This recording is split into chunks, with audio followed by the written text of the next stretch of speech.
ये क्लियर है मेरे प्यारे बच्चों? ये क्लियर है? सुनिएगा, बड़े गौर से सुनना।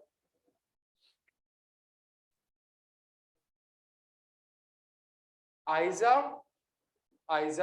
570 ऑडिटर से कहता है कि अगर आप एक कंपनी को ऑडिट कर रहे हैं और आपको कुछ इवेंट्स और कंडीशन आइडेंटिफाई हो गए, तो इसका मतलब है कंपनी की गोइंग कंसर्न डाउट में। जब गोइंग कंसर्न डाउट में है, आप पता नहीं कंपनी चलेगी कि नहीं चलेगी, तो इसके लिए आपको क्या करने पड़ेंगे? ऑडिट प्रोसीजर्स परफॉर्म करने पड़ेंगे। सबसे पहला ऑडिट प्रोसीजर है, प्यारे बच्चों बड़े गौर से सुनिएगा, बड़े गौर से सुनिएगा। सबसे पहला ऑडिट प्रोसीजर है, मैनेजमेंट से आपने गोइंग कंसर्न की वर्ड डायग्राम देखते रहिएगा। मैनेजमेंट से आपने गोइंग कंसर्न की असेसमेंट लेनी है, एटलीस्ट कितने महीने की प्यारे बच्चों? एटलीस्ट 12 महीने की।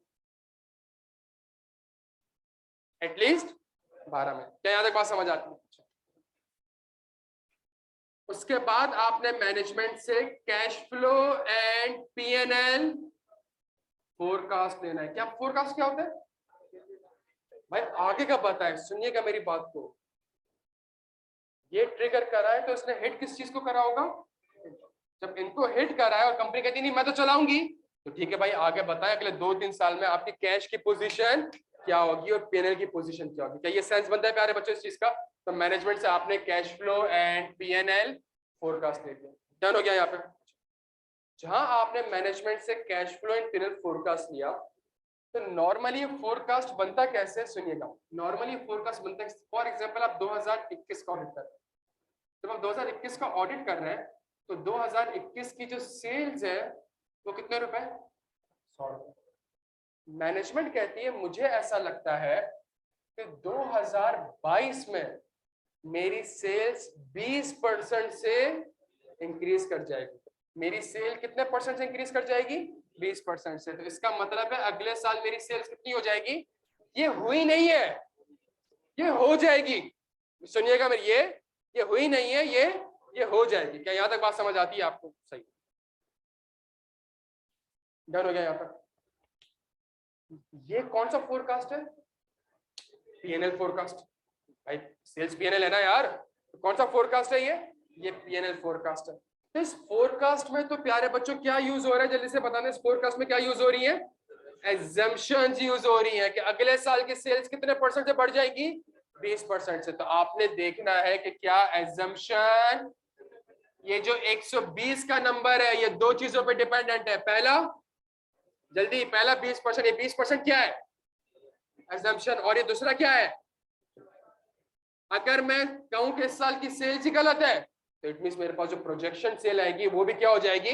वो भी गलत हो जाएगी। क्या यहां तक बात समझ आती है आपको?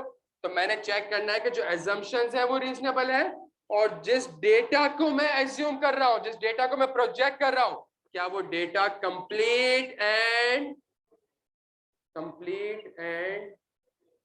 एक्यूरेट है कि नहीं। क्लियर है प्यारे बच्चों? तो मैनेजमेंट से आपने क्या ले लिया? गोइंग कंसर्न की असेसमेंट ले ली, एटलीस्ट 12 महीने की। नोट किसी ने नहीं करना है, सबने याद देखना है, नोट करने वाला टाइम नहीं है ये। Cash flow and PNL forecast ले लिए। फोरकास्ट में एजम्पशंस होंगी, वो चेक कर लेगा वो रीजनेबल है।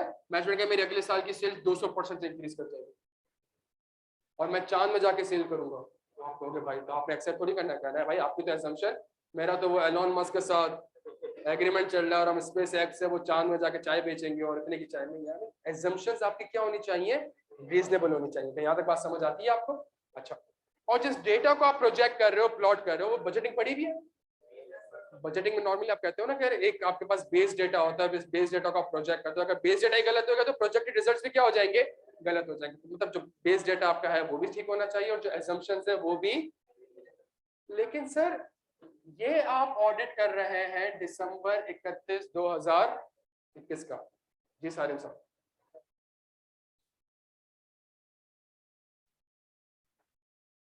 ये आप ऑडिट कर रहे हैं प्यारे बच्चों किस चीज का? जल्दी से बता दें किस चीज का? 31 दिसंबर 2021 का। और मैनेजमेंट ने आपसे कहा कि 31 दिसंबर 2022 जो कि आगे आने वाला है, उसमें मेरी सेल्स कितनी हो जाएगी? 120। ऐसा ही है? मैं कहता हूं यार मैं आज खड़ा हुआ हूं मार्च 2022 को और मैं ऑडिट अभी भी कर रहा हूं। भाई ऐसे ऐसा थोड़ी है 31 दिसंबर 2021 तो 1 जनवरी को आपने रिपोर्ट दे दी। ऑडिट चलता है 2-3 महीने लगते हैं ना यार। मैं आज कहाँ खड़ा हूँ 31 मार्च, दोस्त नोट नहीं करना है, 31 मार्च 2022 को। तो मैं कहता हूं अगर मैनेजमेंट कह रही है, कितने महीने हो चुके हैं 3। मैं कहता हूं अगर मैनेजमेंट कह रही है कि 12 महीने की मेरी सेल कितनी होगी, इट मींस 1 महीने की सेल कितनी होगी 10। तो 3 महीने गुजर चुके हैं, 3 महीने गुजर चुके हैं, तो क्या 3 महीने की एक्चुअल सेल्स कितनी होनी चाहिए? मैंने जाके देखा, मैंने कहा 3 महीने की एक्चुअल सेल्स 1 जनवरी 2022 से लेके 31 मार्च 2022 तक एक्चुअल सेल्स हुई है सिर्फ और सिर्फ 10 रुपए की। मैं 10 नहीं लिख रहा हूं, आप कंफ्यूज ना हो, 5 रुपए की। मैं कहूंगा भाई तुम्हारी तो एजम्पशन ही रीजनेबल है। तुम तो मुझसे कह रहे थे कि पूरे साल में 12 महीने में 120 रुपए की सेल करोगे, तुम्हारे तो अगले 3 महीने में एक्चुअल सेल्स ही कितने रुपए की है 5 रुपए के। तो तुम्हारी जो एजम्पशन, इट मींस प्यारे बच्चों में क्या कर सकता हूं मैं, सब्सिक्वेंट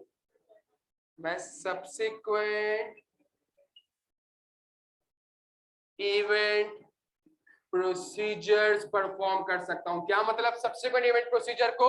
जो ये प्रोजेक्शंस है, इन प्रोजेक्शंस को मैं किससे कंपेयर कर सकता हूं, जल्दी से बता दें। इन प्रोजेक्शंस को मैं किससे कंपेयर कर सकता हूं प्यारे बच्चों? एक्चुअल रिजल्ट से कंपेयर कर सकता हूं प्यारे बच्चों। तो यहां तक बात समझ आती है। मैं प्रोजेक्टेड रिजल्ट्स को किससे कंपेयर कर सकता हूं? मैं प्रोजेक्टेड रिजल्ट्स को किससे कंपेयर कर सकता हूं? मैं एक्चुअल रिजल्ट से कंपेयर कर सकता हूं। क्या ये आपको बात समझ आती है प्यारे बच्चों? अच्छा, डन हो गया। प्लस मैं इंक्वायरी कर सकता हूं, किससे इंक्वायरी कर सकता हूं? इन हाउस लीगल काउंसिल से। ये आइजा में प्रोसीजर लिखा है, ये अभी नहीं पढ़ा। ये आइजा में प्रोसीजर लिखा हुआ है, ये वाला प्रोसीजर अभी आपको मैं नहीं समझा रहा। और आप एक और काम कर सकते हो, आप इंस्पेक्ट कर सकते हो। क्या इंस्पेक्ट कर सकते हो? लोन एग्रीमेंट इंस्पेक्ट कर सकते हो। ये समझाने की जरूरत है? आप लोन लोन एग्रीमेंट क्यों देखूंगा दोस्त? लोन एग्रीमेंट क्यों देखूंगा? देखे वहां पे डायग्राम। लोन एग्रीमेंट क्यों देखो? लोन क्या रॉ मटेरियल से रेलिवेंट है? लोन क्या शेयर होल्डर से रेलिवेंट है? लोन किससे रेलिवेंट है? बैंक से। तो इट मींस मैं लोन एग्रीमेंट क्यों देखूंगा? ताकि मुझे पता चल जाए क्या क्या, ताकि मुझे पता चल जाए क्या, पता चल जाए कोवेनेंट्स पता चल जाए, मुझे ये पता चल जाए कहीं मैंने डिफॉल्ट तो नहीं कर दिया। ये बात समझ आती है प्यारे बच्चों? तो मैं क्या कर सकता हूं, मैं लोन एग्रीमेंट देख सकता हूं। और सबसे इंपॉर्टेंट चीज, अगर एक कंपनी के हालात बुरे चल रहे हैं या हालात बुरे होने वाले हैं, तो वो मैटर जरूर बोर्ड ऑफ डायरेक्टर से डिस्कस हुआ होगा। तो मैं minutes of the meeting of board of directors को देख सकता हूँ, वहां से मुझे पता चल सकता है कि मैनेजमेंट का प्लान। यहाँ तक प्यारे बच्चों बात समझ आती है? तो हमारे पास कुछ प्रोसीजर्स हैं जो हमें आइजा ने भी बताया, हमारे स्टेट टेक्स्ट में भी लिखे हुए हैं। ये हमारे पास प्रोसीजर सही है। डन हो गया बच्चों? डन है यहाँ तक? अच्छा, जबरदस्त। इसको नोट करना है आप लोगों ने? मैं 5 मिनट दे रहा हूँ, उसको नोट करें सुकून से। ऑनलाइन वाला आप लोग क्लियर हो बेटा?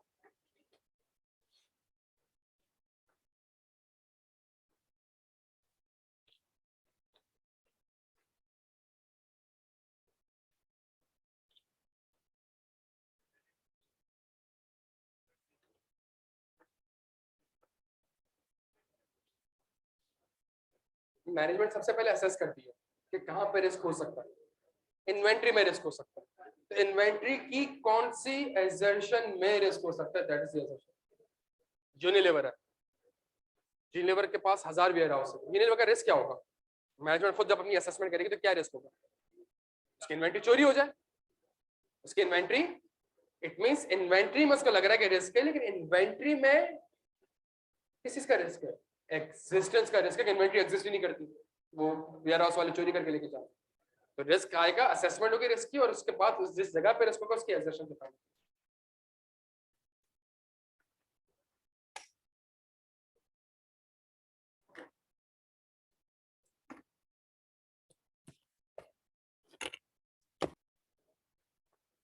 प्यारे बच्चों के यहाँ तक क्लियर है सारे? क्या ऑडिट प्रोसीजर्स हमें क्लियर हुए? कुछ प्रोसीजर्स हैं कोई सवाल था बच्चे का, मैं क्लैरिफाई कर दूं। ये गोइंग कंसर्न असेसमेंट आपने नहीं करनी है। और भाई तो मैनेजमेंट की जिम्मेदारी है to prepare FS in accordance with IFRS, और आईएफआरएस कहता है कि गोइंग कंसर्न असेसमेंट करनी, that means management is primarily responsible to perform the going concern assessment. You have to क्या लिखे यहाँ पे, जल्दी बताएं। You have to obtain going concern assessment at least for the period of 12 months. क्या यहाँ तक बात समझ आती है सबके भाई? दोस्त आप क्लियर है? आपने मैनेजमेंट से जो गोइंग कंसर्न असेसमेंट करी है वो आपने उससे ऑब्टेन करनी है। डन हो गया यहाँ पर? ये जो प्रोसीजर था इसको अभी हमने नहीं पढ़ा, उसको क्यों नहीं पढ़ा? उसके एक रीजन है, सही है, क्लास के एंड में समझ आएगा कि क्यों नहीं पढ़ा। जी सर। हाँ, गोइंग कंसर्न असेसमेंट 2 साल की भी हो सकती है, 3 साल की भी हो सकती है, 4 साल की भी हो सकती है। 1 साल के अंदर होगी आप उसके मुंह पे मारेंगे, उसकी जिम्मेदारी है to prepare FS in accordance with IFRS. Bible कहता है at least for the period of, और लास्ट क्लास में हमने पढ़ा था तो हमने आईएस 1 को रीड भी किया था, और उसमें मैंने कहा था एटलीस्ट वाले वर्ड को आप क्या करते हैं, हाईलाइट करते हैं, बिकॉज एटलीस्ट 12 मंथ्स। डन है यहाँ पे प्यारे बच्चों साहब? कोई सवाल? जी सर। इवेंट प्रोसीजर्स जी, हाँ, ₹5 का revenue sales, apple to apple match करेंगे, बिल्कुल हो सकता है। मैनेजमेंट के पास देखें, अगर आपको एक चीज पता चल गई, आप मैनेजमेंट के पास भागेंगे, और आप मैनेजमेंट के पास, जब हमने फॉर एग्जांपल आईक्यू कब खोला, हमने मार्च में यहाँ पे कैंपस शिफ्ट किया ना, तो हमने कैंपस शिफ्ट किया यहाँ पे, तो जाहिर सी शुरू के 3 महीने में रेवेन्यूज कम थे हमारे पास। क्यों कम थे? बिकॉज सीजन ही नहीं था। सीजन कब स्टार्ट होगा? बच्चा कैफ रिजल्ट आएगा, रिजल्ट के बाद वो कैफ क्वालिफाइड करेगा, कैफ क्वालिफाइड के बाद सीफैप का बैच बनेगा, सही है, इंटर के भी पेपर्स होंगे, उसके बाद एएफसी का बैच बनेगा। तो अगर मेरे शुरू के 3 महीने रेवेन्यू लेट से ₹5, और मैंने प्रोजेक्ट किया हुआ है कि मैं अगले से 1 साल तक ₹120 का रेवेन्यू, तो मेरी अजम्पशन सही है। द पॉइंट इज शुरू के 3 महीने को जो आप कंपेयर कर रहे हैं वो कंपेयर मैच नहीं करता, बिकॉज मेरा सीजन नहीं है, सीजन मेरा उसके बाद स्टार्ट होगा। क्या यहाँ तक बात समझ आती है? तो एटलीस्ट आपने इंश्योर करना है कि अजम्पशन, इस प्रोसीजर से आपको पता चल जाएगा कि यार क्या ये projected result actual result match कर रहे हैं या नहीं कर रहे हो। अगर नहीं कर रहे हैं तो क्यों नहीं कर रहे? जी सर।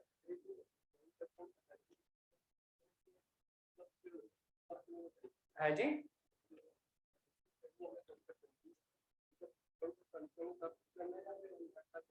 अच्छा, इसके ऊपर सुनिएगा मेरी बात को।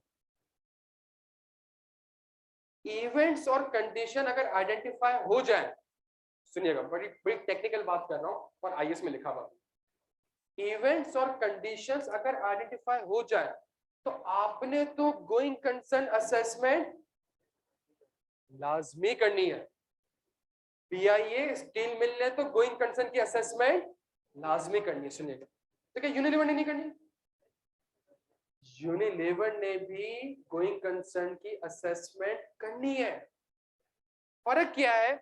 जो यूनिलीवर, जो स्टील मिल और पीआईए की जो गोइंग कंसर्न असेसमेंट होगी वो एक बहुत ही डिटेल्ड गोइंग कंसर्न असेसमेंट होगी।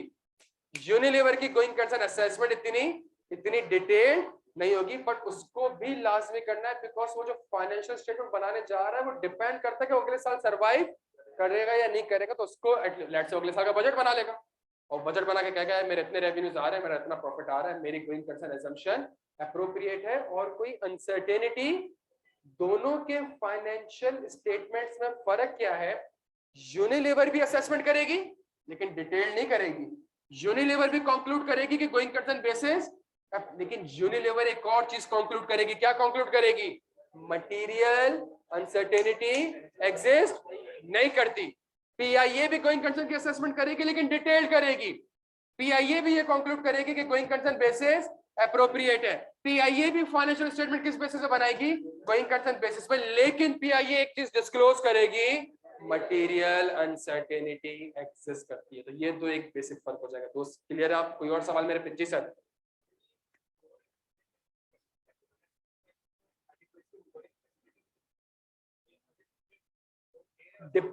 डिपेंड करता है, सुनिएगा मेरी बात, सुनिएगा भाई, इवेंट और कंडीशन क्या है?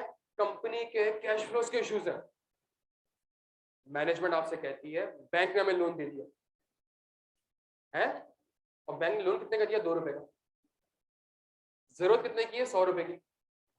एडिक्वेसी ऑफ बोरोइंग फैसिलिटी आप उस वक्त देखोगे जब आपका इवेंट और कंडीशन क्या होगा कि कैश फ्लोज के इश्यूज हो, मैनेजमेंट आपसे कहती है भाई लोन मिल गया, तो तब आप देखोगे adequacy of the borrowing facility. एक चीज जो मैं थोड़ी देर बाद समझाना चाह रहा था, पर अगर आपका सवाल है तो मैं अभी समझा देता हूँ। जिस तरह हमने लास्ट क्लास में आइजा को रीड किया था और उसमें कुछ इवेंट्स और कंडीशन थी, टोपी वाले भाई कितने इवेंट्स और कंडीशन थी? 3 इवेंट्स और कंडीशन थी, 3 रीड करी थी। हाँ जी, कितनी थी? 15-20, 15-20 थी। आपको लगता है सिर्फ इस दुनिया में 15-20 इवेंट्स और कंडीशन एक्सिस्ट करती है? कितनी करती है? 15-20 अरब, अच्छी बात है ना। और खरब और इनफाइनाइट। किसी भी आइजा में, जो लास्ट आइजा आपके पास है 2017 और 2019 का, वहां पे तो कहीं कोविड का वर्ड ही नहीं था। वहां पे तो कोविड-19 का, लेकिन क्या कोविड-19 से बड़ा इवेंट और कंडीशन कोई हो सकता है? नहीं था। कितनी कंपनियां बंद हो गई, एयरलाइन तक बंद हो गई। सुनिएगा, जिस तरह इवेंट्स और कंडीशन की कंप्लीट लिस्ट नहीं है, उसी तरीके से ऑडिट प्रोसीजर्स की भी कंप्लीट लिस्ट नहीं है। आइजा ने सिर्फ गाइडेंस पर्पस पे आपको ये जनरल प्रोसीजर बताए हैं, इसमें से कौन से लिखने हैं कौन से नहीं लिखने हैं, इसके अलावा कौन से लिखने हैं अभी सवाल हम करेंगे तो पता चलेगा। बट माइंड यू रखेगा, जिस तरह ये लिस्ट कंप्लीट नहीं है, इस तरीके से ये लिस्ट भी कंप्लीट नहीं हो सकती। और ऐसा नहीं हो सकता कि आप हर सवाल में बैठ के ये लिख रहे हैं। ये मैंने आगे जाके आपको बताना था, बट चूंकि आपका सवाल था तो इसलिए मैं डिस्कस कर रहा हूं। और कोई सवाल मेरे बच्चों?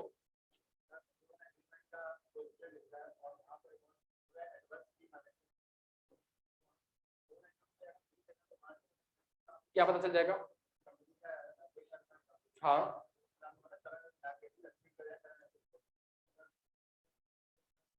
अगर आप इसको देखेंगे तो आप कहेंगे भाई करंट लायबिलिटी एक्सीड कर गई है कितने से? करंट एसेट्स कितने से कर गई? 5% इंक्रीज से। आप एग्रीमेंट देखेंगे ये चेक करने के लिए कितने से एक्सीड हो गई, तो बैंक सारा का सारा पैसा इमीडिएटली मांग लेगा। तो उसके लिए आपको एग्रीमेंट का देखना जरूरी है। डन है यहाँ पे दोस्त? और कोई सवाल मेरे प्यारे बच्चों? कोई सवाल मेरे प्यारे बच्चों? जल्दी छेदी छेदी। हाँ जी मैडम, कोई सवाल? अमन है यहाँ तक सब? अच्छा जी, लास्ट क्लास में हमने एक सवाल किया था। कौन सा वाला सवाल किया था? मर्क्यूरी वाला सवाल किया था। सवाल पे हम आ सकते हैं प्यारे बच्चों वापस? वो सवाल कहाँ पे था? वो सवाल वॉल्यूम 1 में था, और वो कौन सा पेज था? पेज नंबर 95 पे गोइंग कंसर्न मेरा स्टार्ट हो रहा है, और पेज नंबर 102 पे प्यारे बच्चों मेरे पास एक सवाल आ रहा है।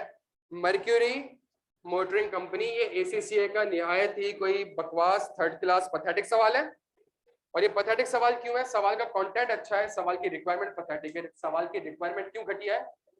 तो सवाल में वो मुझे फुल टॉस दे रहा है कि मुझे इवेंट्स और कंडीशंस बता दो। आई के आपके पेपर में इवेंट्स और कंडीशन और गोइंग कंसर्न के वर्ड यूज, और मैं कहता हूं चूंकि पहली क्लास है, कॉन्सेप्ट की क्लास है, तो हम एक सवाल की प्रैक्टिस करते हैं। उसी के ऊपर आपको दिख रहा होगा समर 2013, ये सवाल मेरा सीफैप का है और ये मेरी अटेम्प्ट का सवाल है, सही है। इसके बराबर में आपको दिख रहा होगा सितंबर 2017, ये ICAEW के फाइनल का सवाल है प्यारे बच्चों। यहाँ तक बात समझ आती है? अच्छा जी, मर्क्यूरी सवाल की रिक्वायरमेंट पहले पढ़ लें। Explain 5 potential indicators that the Mercury Motoring Company is not a going concern. इसको मिटा दूं मैं 1 सेकंड के लिए? एक बार आप लोग सवाल पढ़ेंगे प्यारे बच्चों, जल्दी से सुकून से अपने फ्रीक्वेंसी के हिसाब से सवाल पढ़ लीजिए।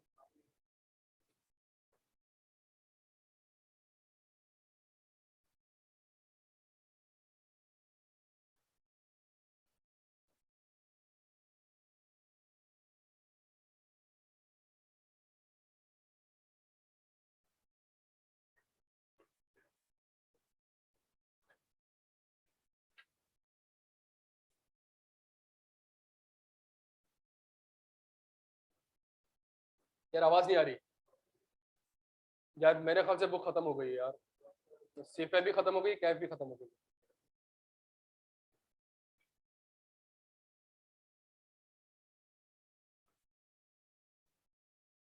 फिलहाल आप किसी का शेयर कर लें, तस्वीर खींच लें दोस्त। अब्दुल रहीम, आप ग्रुप पे शेयर कर सकते हैं तस्वीर?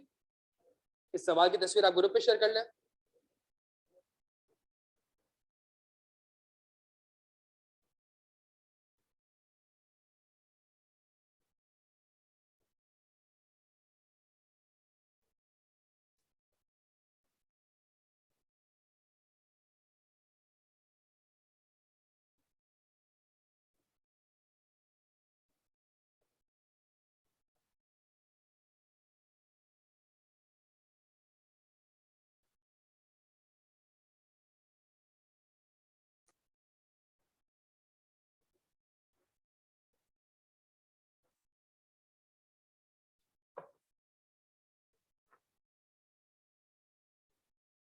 क्लास का टाइम क्या रखना है ये बताएं। शाम में, सुबह में, दोपहर में? सुबह में। कितने लोग कह रहे हैं सुबह 10 से 12? 10 से 12 अच्छी बात है ना यार। कितने लोग कह रहे हैं सुबह 10 से 12? बाकी नहीं आएंगे? हाँ, कितने लोग कह रहे हैं 11:30 12 से 2 2:30 3? कितने लोग कह रहे हैं 6 से 9? सुबह का टाइम मेरे ख्याल से सही है, बट हम इसको क्यों, हाँ हम चले, हम कोशिश करें हम इतनी सुबह भी जल्दी ना रखें, हम 10:30 11 11:30 कुछ, क्या एक मैक्स। आप कब तक उठ जाएंगे ये बता दें आप।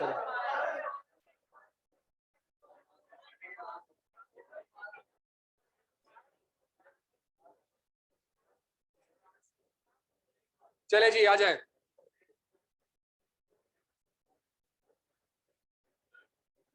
बच्चों सवाल?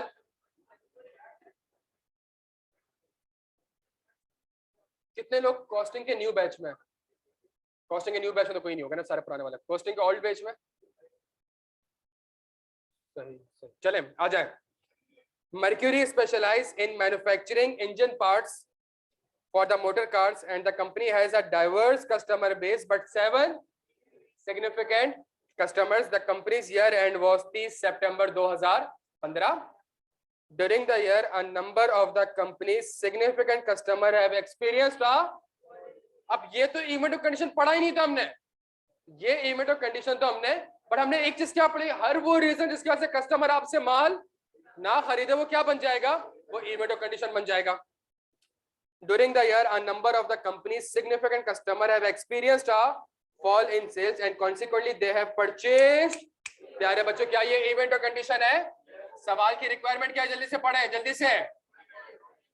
Explain any 5 potential indicators that the Mercury Motoring Company is not a, तो मैंने कहा पहली इवेंट ऑफ कंडीशन, कंपनी के जो मेजर कस्टमर है वो कंपनी से परचेज नहीं कर रहे। ये इवेंट और कंडीशन है, सवाल से कॉपी करना था, लेकिन उसको एक्सप्लेन कैसे करूंगा। ये क्यों इवेंट और कंडीशन है? Because it will adversely affects the profitability and, क्यों भाई क्यों क्यों प्रॉफिटेबिलिटी कैश फ्लो हिट होगी जल्दी से?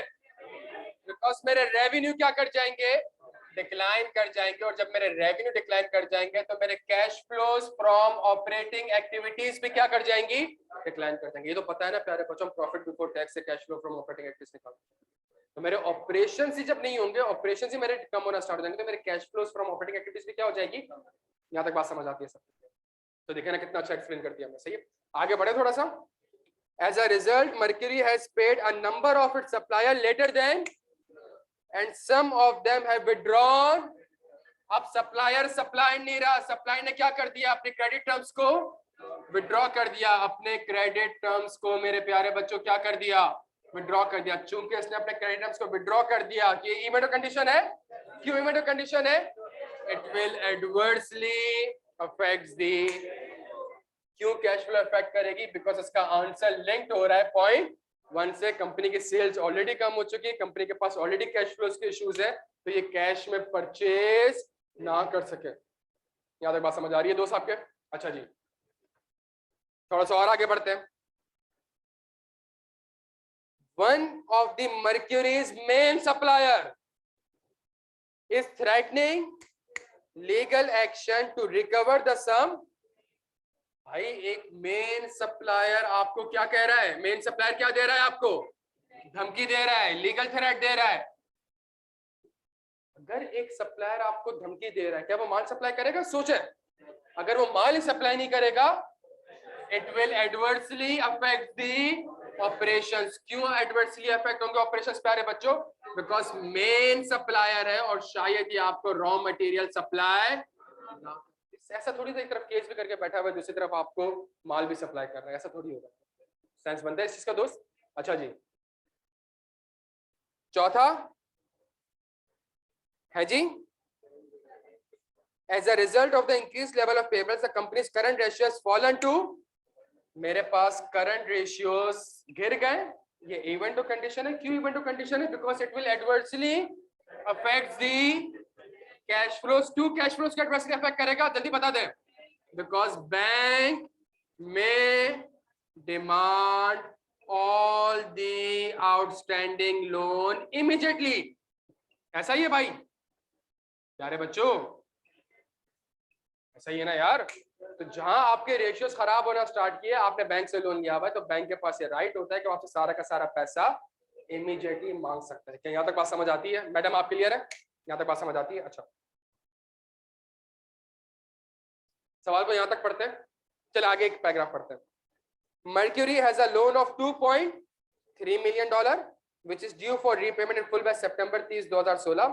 The finance director has just informed the audit manager that there is a possible change in legislation which will result in one of the Mercury's top product line becomes obsolete as it will not comply with the proposed law. अच्छा, क्या ये event condition है कि एक legislation में change आने जा रहा है, एक रेगुलेशन में चेंज आने जा रहा है, जिससे कंपनी का जो टॉप प्रोडक्ट था वो क्या हो जाएगा? वो ऑब्सोलीट हो जाएगा। It will adversely affects the operation. जब मैं एक मेन प्रोडक्ट ही नहीं बना सकूंगा प्यारे बच्चों, जिससे मैं 70-80% रेवेन्यू जनरेट करता हूं, जब मैं वही नहीं बना सकूंगा तो मेरे ऑपरेशंस एडवर्सली अफेक्ट हो जाएंगे। क्या यहां तक बात सबके समझ आती है? तो जब भी इस तरीके का सवाल आएगा, आपने सवाल में क्या ढूंढना है प्यारे बच्चों? इसको लिखना है सवाल से और फौरन से इसको आपने लिंक कर देना है इन चीजों से, बिकॉज ये तभी ये तो इवेंट्स ऑफ कंडीशन है। और जब आप इससे लिंक करेंगे तो एक चीज आपके माइंड में क्लिक करेगी कि क्यों ऑपरेशन को हिट कर रहा है, ये क्यों कैश फ्लो को हिट कर रहा है। वो रीजन आप चाहें तो यहाँ पे मजीद एक्सप्लेन कर सकते हैं। तो मेरा एक जबरदस्त आंसर, एक अच्छा आंसर ड्राफ्ट हो जाएगा प्यारे बच्चों। क्या ये सेंस बनता है इस चीज का? अच्छा जी, जी मेरे भाई, सॉरी, जो आपने लास्ट लिखा है तो वो ऑपरेशन हिट करेगा। जब ऑपरेशन हिट करेगा तो automatically cash flow profitability hit हो जाएगी। हमने पहले पढ़ लिया था उसको। जी सर,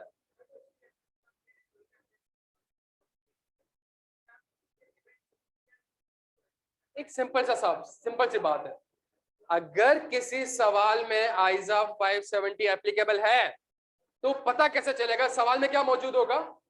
इवेंट्स और कंडीशन। तो बच्चों से इवेंट्स और कंडीशन पिक नहीं होता, और आपसे भी नहीं होगा। तो मेरा चैलेंज है आपको। नहीं, पेपर में नहीं, सवाल जब हम प्रैक्टिस करेंगे तो एक चीज तो कॉमन है ना हमारे अंदर से भाई, कोई भी टॉपिक यहाँ पे खत्म तो गोइंग कंसर्न 2-3 क्लासेस चलेगा, आपको लगेगा गोइंग कंसर्न क्या हो चुका है? खत्म हो चुका है। गोइंग कंसर्न खत्म नहीं हुआ होगा। 1-1.5 महीने बाद कोई सवाल होगा, हम कर रहे होंगे बैठ के, फिर मैं आपको लाना दूंगा, आप कहूंगा देखिए आपने गोइंग कंसर्न पिक नहीं किया, और आप लगा ले शायद आप पिक नहीं कर सकेंगे। और सवाल में इतना बड़ा बड़ा लिखा होगा, गोइंग कंसर्न का मसला नहीं है। इस तरीके के सवाल है पैनल पे। क्या यहाँ तक बात समझ आती है सबके? अच्छा जी, क्लियर है हम सारे यहाँ तक? तो हमने पार्ट ए कर लिया प्यारे बच्चों, सही है। अब हम किस पे आ जाएं? जल्दी से आ जाएं, जल्दी आ जाएं। किस पे आ जाएं? Part B. पार्ट बी क्या है? Describe the audit procedures which you should perform in assessing whether or not Mercury is a going concern. अब मैं आपको 10 मिनट दे रहा हूं। प्रोसीजर्स आपके पास यहाँ पे लिखे हुए, ठीक है। अगर आप कहते हैं मैं इसको प्रोसीजर्स को हैंडआउट से भी रीड कर लेता हूँ, जल्दी से मेरे प्यारे बच्चों पेज नंबर 97 में आ जाए। हम पेज नंबर 96 पे इवेंट्स और कंडीशन को लास्ट क्लास में रीड कर चुके थे, ऐसा ही है।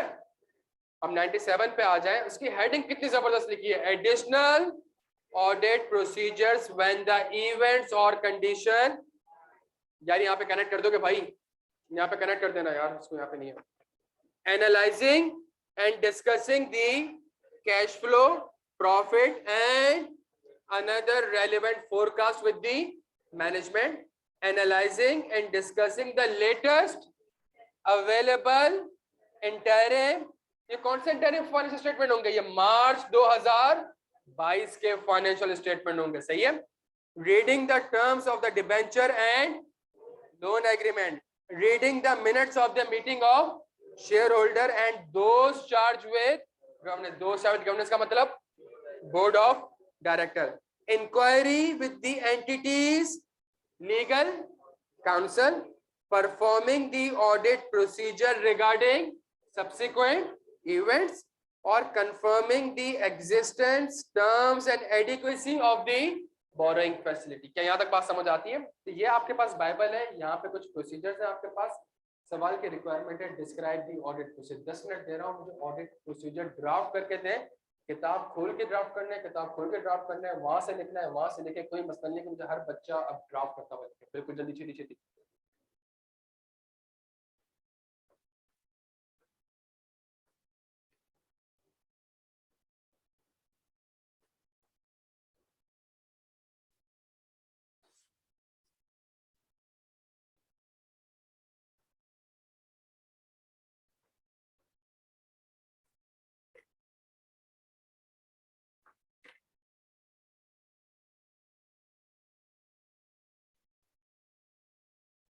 डिस्कस कर ले प्यारे बच्चों, अब आ जाए यार, अब डिस्कस करते हैं इसको. हाँ नहीं नहीं प्लीज. अगर सवाल हम देखें, सवाल की रिक्वायरमेंट क्या है, क्या प्रोसीजर्स आप परफॉर्म करेंगे. सही है. अगर मैं प्रोसीजर्स देखता हूं तो मेरे पास ये बाइबल है. सही है. मैं इसमें एक चीज ऐड कर देता हूं जो वहां पे नहीं हुई थी, एडिक्वेसी ऑफ बोरोइंग फैसिलिटी. ये भी लिख देता हूं. चलो, और कुछ तो मिसिंग नहीं है इसमें, सब लिखा हुआ है हमने. ठीक है. अगर पेपर में सवाल आता है तो एक चीज तो सेंस बनती है, दोस्त यहाँ पे आओ, मुझे ये वाला प्रोसीजर तो लिखना ही लिखना होगा भाई. गोइंग कंसर्न असेसमेंट तो ऑब्टेन करनी होगी. जो cash flow and PNL forecast है उसको क्या करना होगा प्यारे बच्चों, उसको एनालाइज करना होगा. ये प्रोसीजर भी लिखना पड़ेगा. सेंस है यार, तो गोइंग कंसर्न का असेसमेंट ही नहीं लूंगा तो फायदा क्या. सही है. और इसके अलावा जो फोरकास्ट में क्या यूज हो रही है, एजम्पशंस और डेटा, ये प्रोसीजर भी मैंने क्या करना पड़ेगा, मेंशन करना पड़ेगा. सिंपल सी बात है. सुनिएगा मेरी बात. तो जब भी गोइंग कंसर्न का सवाल आएगा 4-5 प्रोसीजर्स तो आपने लिखने ही लिखने.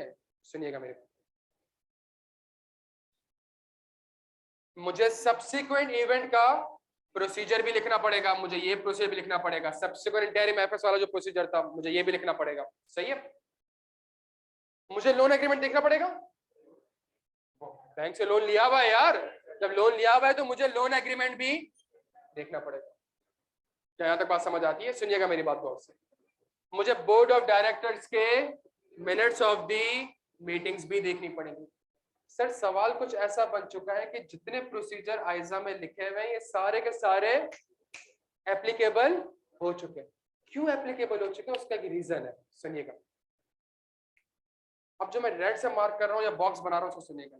ये हमेशा एप्लीकेबल होगा, ये हमेशा एप्लीकेबल होगा, ये हमेशा एप्लीकेबल होंगे, ये हमेशा एप्लीकेबल होगा. क्या यहां तक बात समझ आ रही है? ये प्रोसीजर हमेशा एप्लीकेबल होंगे और सब्सिक्वेंट इवेंट का प्रोसीजर, ये 5 प्रोसीजर हमेशा हमेशा एप्लीकेबल होंगे. कौन से डिपेंड करते हैं? ये जो एडिक्वेसी ऑफ बोरिंग फैसिलिटी है ये डिपेंड करता है कि क्या सिनेरियो में ये रेलिवेंट है या नहीं. ये जो inquiry with the in house legal counsel है ये डिपेंड करता है कि सवाल में रेलिवेंट.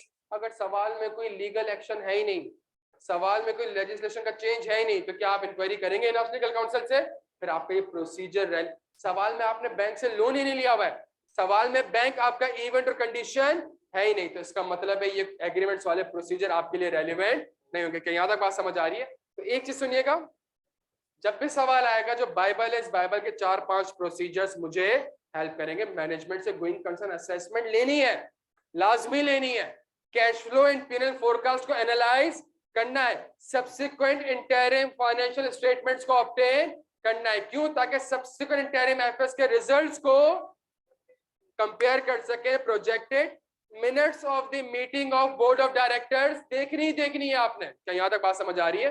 तो ये 4 से 5 प्रोसीजर आपके हमेशा रेलेवेंट होंगे. कितने बच्चों ने प्रोसीजर लिखे? कितने बच्चों ने सारे प्रोसीजर लिख दिए? सारे. कौन सा नहीं लिखा? बोर्ड. ये तो लास्ट में लिखना है. देखेंगे ही देखेंगे यार, बोर्ड में डिस्कस नहीं होगी क्या चीज. हाँ जी, कितना आसान सवाल था दोस्त, जो लिखना था यार, ये तो लिखना था और क्या करना था. लेकिन हाँ मैं आपको अभी बता देता हूँ. Following audit procedures shall be performed by an auditor. सही है। पहला जल्दी बताते हैं, पहला obtain, ड्राफ्ट कर लेते, मसला ही नहीं है। obtain going concern assessment at least for the period of 12 months. Done हो क्या? Analyze cash flows and P&L forecast. Ensure that assumptions, Haji, assumptions used in forecast are reasonable. आप ये एक प्रोसीजर सही है। फिर उसके बाद आप लिख दें inspect subsequent interim financial statement to compare, jaldi cheti cheti, actual results with the forecast. Inspect the minutes of the meeting of board of, आसान है यार, बच्चा अब सेट है। तो ये कुछ बाइबल प्रोसीजर्स है, ये मैं लिख रहे हैं। हाँ, चूंकि सवाल में ये लीगल एक्शन भी चल रहा है तो मुझे एक और प्रोसीजर लिखना पड़ेगा। कौन सा? Inquiry with the in house. बस अब जब आप पेपर में ये लाइन लिखे ना, कौन सी line? Inquiry with the in house legal counsel, यहाँ पे फुल स्टॉप नहीं लगेगा। सुने मेरी बात को, यहाँ पे फुल स्टॉप नहीं लगेगा। अब यहां से रेड पेन यूज होगा। लीगल काउंसिल से क्या इंक्वायरी करूंगा? जल्दी, लीगल काउंसिल से क्या इंक्वायरी करूंगा? कंपनी के लॉयर से क्या इंक्वायरी करूंगा? किस चीज से? पहली चीज, जो सप्लायर ने, जो मेरा मेन सप्लायर है, उसने मुझे क्या दी है? लीगल थ्रेट दिया है। मैं पहले उसके रिलेटेड इंक्वायरी करूंगा कि भाई उसका स्टेटस क्या है। दूसरा, एक और भी लीगल का मसला चल रहा है, एक कानून चेंज होने जा रहा है। सही है। तो प्रोपोज जो चेंज होने जा रहा है, क्या प्रोपोज चेंज होने जा रहा है? लेजिस्लेशन चेंज होने जा रहा है। मैं उससे रिलेटेड उससे अपडेट लूंगा कि भाई इसकी क्या अपडेट है। यहाँ तक बात समझ आ रही है प्यारे बच्चों? क्या यहाँ तक बात समझ आ रही है? तो ये रेड पेन थोड़ा सिनेरियो को इज्जत देनी पड़ेगी। मैंने कहाँ से यूज किया है? मैंने सवाल से यूज किया। सवाल में ये लिखा हुआ था इसलिए मैंने, बाकी तो जेनेरिक है। बाकी मेरा मिनट्स ऑफ द मीटिंग देखनी है, गोइंग कंसर्न असेसमेंट लेनी है, कैश फ्लो फाइनल फोरकास्ट देखना है, असम्पशंस को रीजनेबलनेस देखनी है। ये जेनेरिक है। कुछ सवाल की इंफॉर्मेशन को मैंने थोड़ी सी इज्जत देनी है।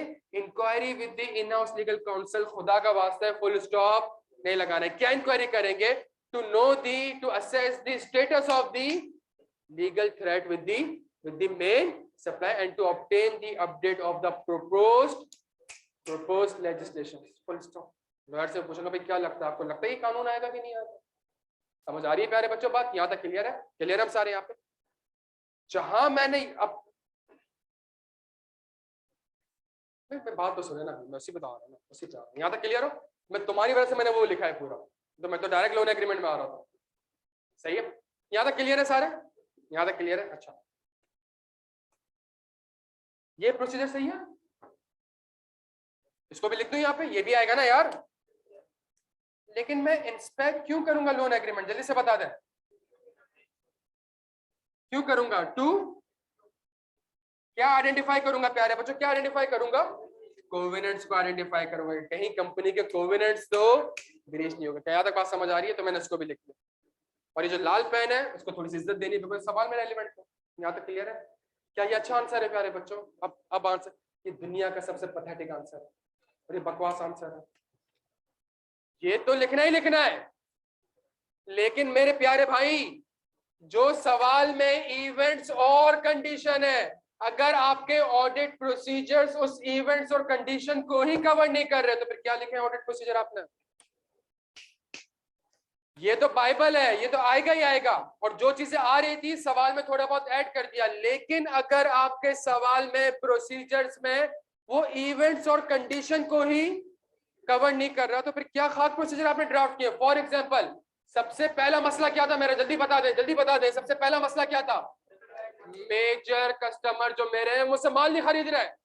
आपके प्रोसीजर में कस्टमर का वर्ड ही यूज नहीं हो रहा यार। अब मसला क्या है, क्यों गोइंग कंसर्न डाउट में? कस्टमर मुझसे माल नहीं खरीद रहा, तो आपके तो प्रोसीजर में कस्टमर का तो वर्ड ही यूज नहीं हो रहा। तो एक कॉमन सेंस वाली बात है, अगर एक कंपनी के मेजर कस्टमर से माल नहीं खरीद रहे तो क्या कंपनी बैठ के लेबर को ढूंढेगी? किसको ढूंढ रही होगी? किसको? कस्टमर्स को। तो इट मींस जब वो कस्टमर्स को ढूंढ रही होगी तो आपने एक और प्रोसीजर लिखना होगा। मैं इंस्पेक्ट करूंगा, क्या इंस्पेक्ट करूंगा? करस्पॉन्डेंस फाइल विद दी, जल्दी जल्दी, कस्टमर्स। ये प्रोसीजर आइजा में नहीं लिखा हुआ मेरे प्यारे बच्चों, लेकिन इस सवाल में इवेंट और कंडीशन है। दोस्त, जिस तरह मेरे इवेंट और कंडीशन की लिस्ट कंप्लीट नहीं है, इसी तरीके से मेरे ऑडिट प्रोसीजर की लिस्ट भी कंप्लीट, जिस वजह से ये इवेंट और कंडीशन है वो प्रोसीजर ही आप नहीं लिख रहे। पीआईए का भी ऑडिट करें, पीएसएमएल का भी ऑडिट करें, दोनों का ऑडिट किया हुआ है। पीआईए में भी मैं सारे प्रोसीजर करता था, पीआईए में भी ये सारे जेनेरिक प्रोसीजर एप्लीकेबल होते थे, पीएसएमएल में भी ये सारे लेकिन पीआईए के इवेंट्स और कंडीशंस कुछ और है, पाकिस्तान स्टील मिल्स के इवेंट्स और कंडीशन कुछ और है प्यारे बच्चों। आपको बात समझ में आ रही है? पीआईए के इवेंट और कंडीशन कुछ और है, पीआईए में लेबर का मसला नहीं है, स्टील मिल में लेबर का मसला है। तो मुझे स्टील मिल का जब मैं ऑडिट करता था तो मैं स्टील मिल के साथ लेबर के साथ जो एग्रीमेंट हो रहा है, जो करस्पॉन्डेंस चल रही है, मैं वो देखूंगा। पीआईए गैस पे नहीं चलता, पीआईए के जहाज गैस पे नहीं चलते हैं, चलेगा ही नहीं वो, सही है। तो वहां पे फर्नेस ऑयल कौन सप्लाई करता है? पीएसओ में, उसके साथ करस्पॉन्डेंस फाइल देखता था कि क्या वो माल सप्लाई करेगा। पीएसएमएल जो आपका चलता था वो किस पे चल रहा होता था? वो गैस पे चल रहा होता था। वहां पे मैं एसएसजीसी के साथ करस्पॉन्डेंस फाइल इंस्पेक्ट कर रहा था। Bible will always remain the Bible, लेकिन कुछ आपने इज्जत देनी होगी किसको? सवाल को। और सवाल में जो इवेंट्स और कंडीशन है, अगर आपके प्रोसीजर्स उन इवेंट्स और कंडीशन को ही एड्रेस नहीं कर रहे प्यारे बच्चों, तो आपका आंसर इनकम्प्लीट है। तो ये बात आपके समझ आ रही है? आप कह रहे हैं गोइंग कंसर्न का मसला क्यों है? कस्टमर, और आपके प्रोसीजर में कस्टमर का वर्ड यूज। तो आप कॉमन सेंस अप्लाई करें ना कि एक कंपनी का सीईओ या बोर्ड ऑफ डायरेक्टर क्या करेंगे? वो किसको ढूंढने की कोशिश करेंगे? तो न्यू कस्टमर्स को। तो उनके साथ क्या चल रही होगी? उसके बाद करस्पॉन्डेंस फाइल चल रही होगी पैरेंट्स, तो आप करस्पॉन्डेंस पैक करेंगे। दूसरी चीज क्या हो रहा है, जल्दी से बता दें, जल्दी से बता दें। क्रेडिटर्स क्या कर दिए? विड्रॉ कर। कंपनी के पास, कंपनी को कैश चाहिए, कैश कहां से आएगा? बैंक से। प्यारे दोस्त, अब मैं लिखूंगा एडिक्वेसी ऑफ बोरिंग फैसिलिटी। लड़के, अब मैं लिखूंगा एडिक्वेसी ऑफ, मुझे कैश चाहिए तो मैं कैश लेने किसके पास जाऊंगा? बैंक से। बैंक के साथ क्या चल रही होगी? करस्पॉन्डेंस चल रही होगी, निगोशिएशन चल रही होगी, एग्रीमेंट बना होगा। तो मैं लिखूंगा इंस्पेक्ट दी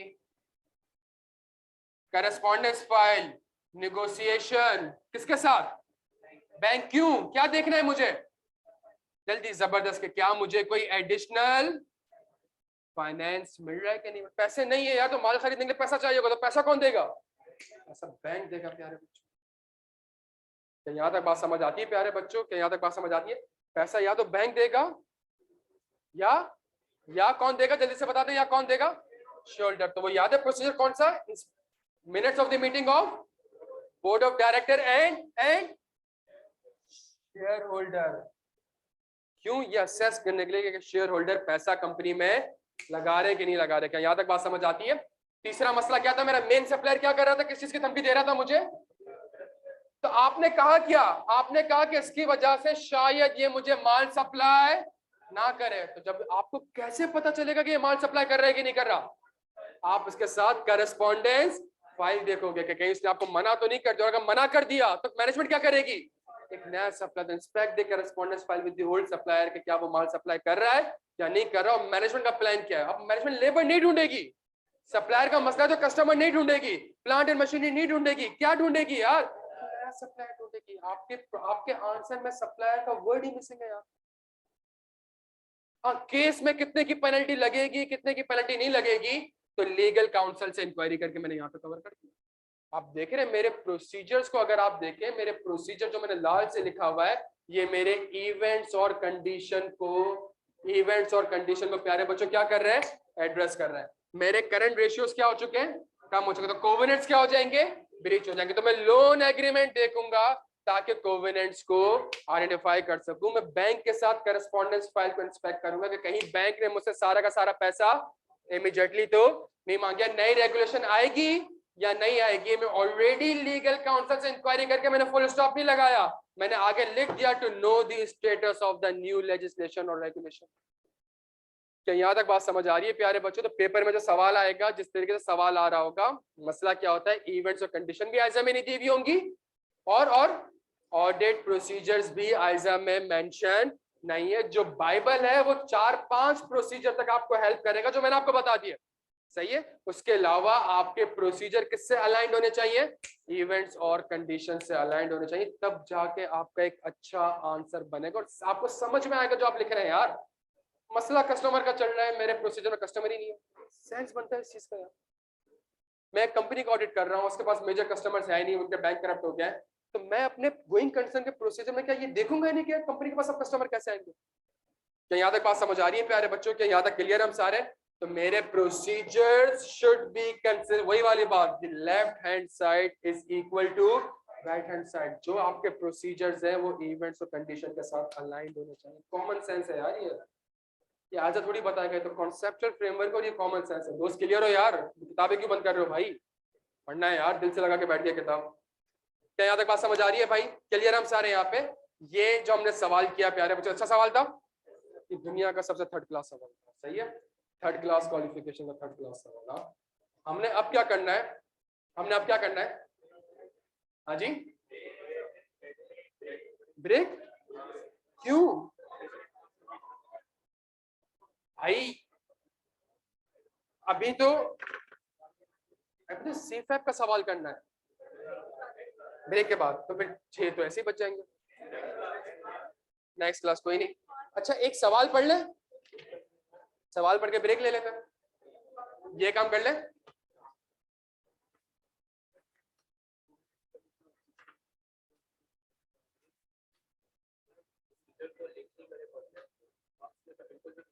यार अनलेस